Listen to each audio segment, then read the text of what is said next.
मेत धृतम मन्ये यन्माम वदसी केशव, नाहिते भगवन व्यक्तिम विदुर्देवा न दानवः। पदच्छेद।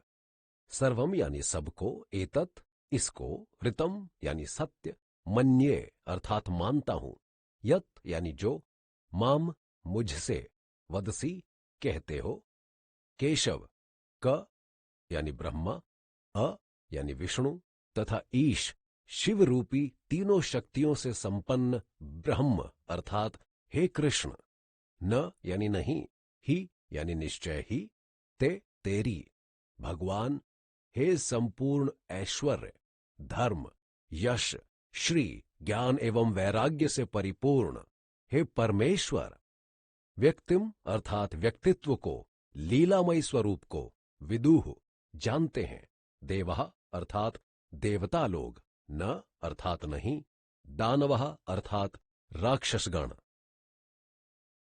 अनुवाद।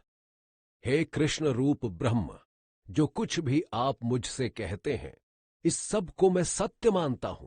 हे परमेश्वर, आपके लीलामय स्वरूप को निसंदेह ना तो देवता जानते हैं और न दानव ही। स्वयमेवात्मनात्मानं वेत्थ त्वं पुरुषोत्तम, भूत भावन भूतेश देव देव जगतपते। पदच्छेद। स्वयं अर्थात खुद, एव यानी ही, आत्मना अपने से, आत्मानम अर्थात अपने को, वेत्थ अर्थात जानते हो, तुम यानी तुम, पुरुषोत्तम हे क्षर तथा अक्षर से श्रेष्ठ, भूत भावन हे प्राणियों को उत्पन्न करने वाले, भूतेश अर्थात हे प्राणियों के शासक, देव देव अर्थात हे देवों के भी पूज्य देव, जगतपते अर्थात हे संसार के स्वामी। अनुवाद। हे क्षर तथा अक्षर से श्रेष्ठ, हे समस्त प्राणियों को उत्पन्न करने वाले, हे समग्र प्राणियों के शासक, हे देवों के भी पूज्य देव, हे संसार के स्वामी, आप स्वयं ही अपने से अपने को जानते हो। टिप्पणी। आप स्वयं ही अपने से अपने को जानते हो। इस कथन से अर्जुन का यह आशय है कि आप ही समस्त ब्रह्मांड के आदि कारण हैं। आपके गुण प्रभाव, लीला, महात्मय रूप आदि अतुलित तथा अपरिमित हैं, अतः कोई भी अन्य व्यक्ति इन्हें पूर्णतया नहीं जान सकता। दूसरे शब्दों में केवल आप ही अपने प्रभाव आदि को जानने में समर्थ हो सकते हैं, और फिर आपका यह जानना भी सामान्य जानने से सर्वथा भिन्न है। कारण आप स्वयं ज्ञान स्वरूप जो हैं, इसलिए आप अपने ही द्वारा अपने को जानते हैं, यानी आप स्वयं ज्ञाता भी हैं, ज्ञान भी और ज्ञेय भी। वक्तुर्महस्य शेषेण दिव्या ह्यात्म विभूतयः, याभिर्विभूतिर्भिर्लोकानि मास्त्वं व्याप्य तिष्ठसि। पदच्छेद।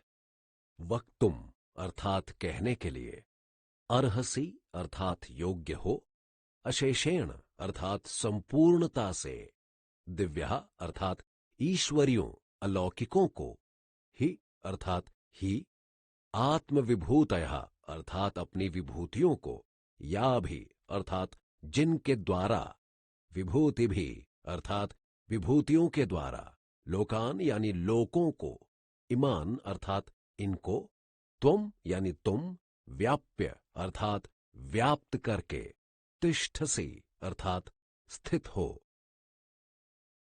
अनुवाद।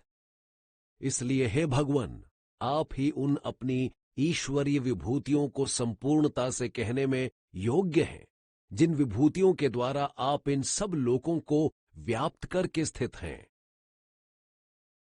कथम विद्यामहम योगिन्स्त्वां सदा परिचिन्तयन्, केषु केषु च भावेषु चिन्तयोऽसि भगवन्मया।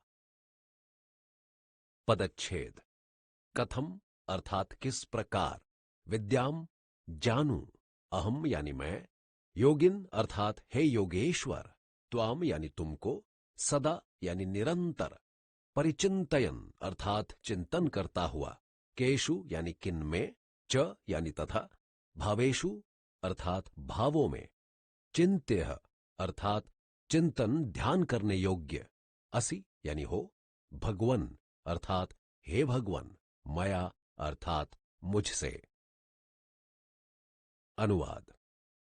हे योगेश्वर, मैं किस प्रकार निरंतर चिंतन करता हुआ आपको जानूं अर्थात आपके तत्व को समझ सकूं, तथा हे भगवन, किन किन भावों में आप मेरे द्वारा चिंतन करने योग्य हैं, यानी जड़ चेतन पदार्थों में मैं किन किन को आपका स्वरूप समझकर उनमें चित्त लगाऊं, ताकि आपके प्रभाव एवं रहस्य को सहज ही भलीभांति समझ सकूं।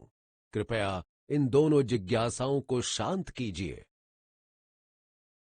विस्तरेणात्मनो योगम विभूतिम च जनार्दन, भूयः कथय तृप्तर्हि शृण्वतो नास्ति मे मृतम। पदच्छेद।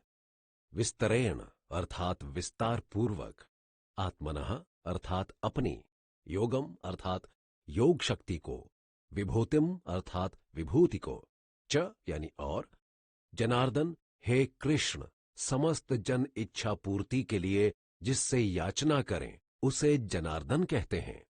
भूयः अर्थात फिर, कथया अर्थात कहिए, तृप्ति ही अर्थात मन भरना, ही यानी क्योंकि, शृण्वतः अर्थात सुनते हुए का, न यानी नहीं, अस्ति है, में मेरा, अमृतम अर्थात अमृतमय वचनों को। अनुवाद। हे कृष्ण, अपनी योग शक्ति को तथा परमेश्वर्य रूप विभूति को फिर भी विस्तार पूर्वक कहिए, क्योंकि आपके अमृतमय वचनों को सुनते हुए मेरा मन नहीं भरता, अर्थात सुनने की उत्कंठा बनी ही रहती है। श्री भगवान उवाच। हंत ते कथयिष्यामि दिव्या ह्यात्म विभूतयः, प्राधान्यतः कुरु श्रेष्ठ, नास्त्यंतो विस्तरस्य में। पदच्छेद। श्री भगवान अर्थात श्री कृष्ण जी, उवाच यानी बोले, हंत यानी अब, ते तेरे लिए, कथयिष्यामि कहूंगा, दिव्या अर्थात ईश्वरियों को, ही यानी क्योंकि, आत्म विभूतयः अर्थात अपनी विभूतियों को, प्राधान्यतः अर्थात मुख्य रूप से, कुरु श्रेष्ठ हे कुरु वंश में सर्वोत्तम, न यानी नहीं, अस्ति है, अंतः यानी समाप्ति, विस्तरस्य अर्थात विस्तार का, में यानी मेरे। अनुवाद। श्री कृष्ण भगवान बोले, हे कुरु वंश में सर्वोत्तम अर्जुन, अब मैं तेरे लिए अपनी दिव्य ईश्वरी विभूतियों को मुख्य रूप से ही कहूंगा, क्योंकि मेरे विस्तार का कोई अंत नहीं है। टिप्पणी। अपनी दिव्य विभूतियों को मुख्य रूप से ही कहूंगा से भगवान का अभिप्राय है कि जब सारा ब्रह्मांड ही उनका स्वरूप है, तब साधारणतया तो सभी वस्तुएं उन्हीं की विभूतियां हैं, परंतु वे सभी दिव्य विभूतियां नहीं हैं। दिव्य विभूति केवल उन्हीं वस्तुओं अथवा प्राणियों को समझना चाहिए जिनमें भगवान के तेज, बल, विद्या, ऐश्वर्य, कांति तथा शक्ति का विशेष विकास हो। भगवान यहां ऐसी ही सामान्य विभूतियों के लिए कहते हैं कि मेरी ऐसी विभूतियां तो अनंत हैं, अतः सबका तो पूरा वर्णन हो ही नहीं सकता, इसलिए उनमें से जो मुख्य मुख्य हैं, यहां मैं उन्हीं का तुझसे वर्णन करूंगा। अहमात्मा गुडाकेश सर्वभूताशय स्थितः, अहमादिश्च मध्यम च भूतानामंत एव च। पदच्छेद।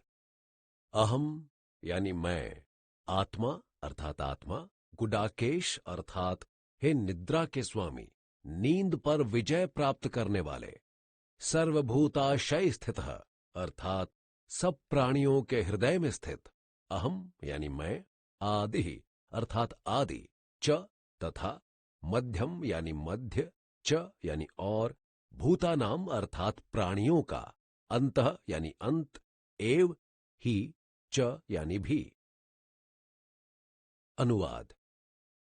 हे निद्राजयी अर्जुन, सब प्राणियों के हृदय में स्थित चेतन अथवा पराप्रकृति रूप मैं सबका आत्मा हूं तथा समस्त प्राणियों का आदि, मध्य एवं अंत भी मैं ही हूं। टिप्पणी। समस्त प्राणियों का सृजन, पालन एवं संहार भगवान ही करते हैं। दूसरे शब्दों में सारे प्राणी उन्हीं से उत्पन्न होते हैं, उन्हीं में स्थित हैं और प्रलय काल में भी उन्हीं में लीन हो जाते हैं। इसीलिए यहां भगवान ने अपने को सारे ही चराचर प्राणियों का आदि, मध्य तथा अंत बतलाया है।